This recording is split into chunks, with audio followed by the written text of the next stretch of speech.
गुमनाम क्रांतिवीरों को समर्पित हमारे कार्यक्रम कहाँ गए वे लोग में आज की कड़ी समर्पित है दक्षिण भारत के पंचाल कोरिची के पलयकार वीर पांड्या कुट्टाबोमन को। कहानी उस समय की है जब 16वीं सदी के आसपास दक्षिण भारत का विजयनगर राज्य टूटकर 72 छोटे राज्यों में बंट गया था। विजयनगर राज्य के समय सामंतों और सैन्य अधिकारियों को गांवों के कुछ समूह दिए गए थे। सभी प्रकार के करों की वसूली इन्हीं के द्वारा की जाती थी। पलायकार नाम से पहचान बनाने वाले इन्हीं लोगों को अंग्रेज पालीगर पुकारते थे। पालीगर ईस्ट इंडिया कंपनी के प्रभाव से पहले अपने क्षेत्र के स्वतंत्र सरदार थे। उन्हीं दिनों 3 जनवरी 1760 को कटबोमन कुनबे के पंचालन कोरिची के पलयकार जगवीरा कटबोमन मल के घर एक बच्चे ने जन्म लिया। नाम रखा गया पांड्या कटबोमन।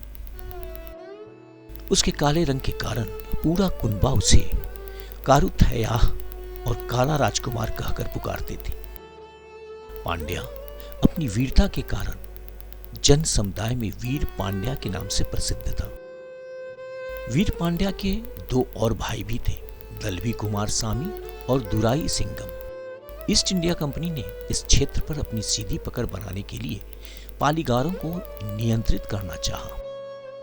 आरकोट रियासत से जबरन कर वसूली के खिलाफ वीर पांड्या ने वीरतापूर्वक संघर्ष किया, जबकि रियासत के सारे सामंत अंग्रेजों के आगे घुटने टेक दिए। वीर पांड्या ने अंग्रेजों के सामने घुटने टेकने से इनकार कर दिया।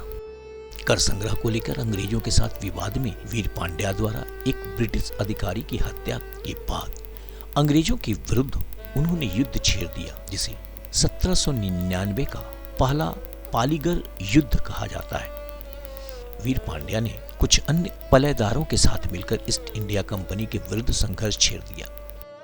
पुडुकोट्टई के राजा एटपन द्वारा धोखा दिए जाने के कारण अंततः वीर पांड्या को पकड़ लिया गया। अंग्रेजों के अंदर वीर पांड्या का खौफ इतना था कि उनके छोटे से किले के चारों ओर से घेरने के बावजूद एक झड़प के बाद अंग्रेजों ने और फौज के आने तक रुक जाना ठीक समझा। इस लड़ाई में वीर पांड्या पराजित हुआ और पकड़े गए। उनसे बदला लेने की हड़बड़ी में अंग्रेजों ने मात्र 3 हफ्तों में मुकदमा निपटा दिया और तिरुनेवेली के पास कायत्तर किले में 16 अक्टूबर 1799 को वीर पांड्या को सरेआम बाकी पलयकारों के सामने इमली के पेड़ पर फांसी दे दी गई।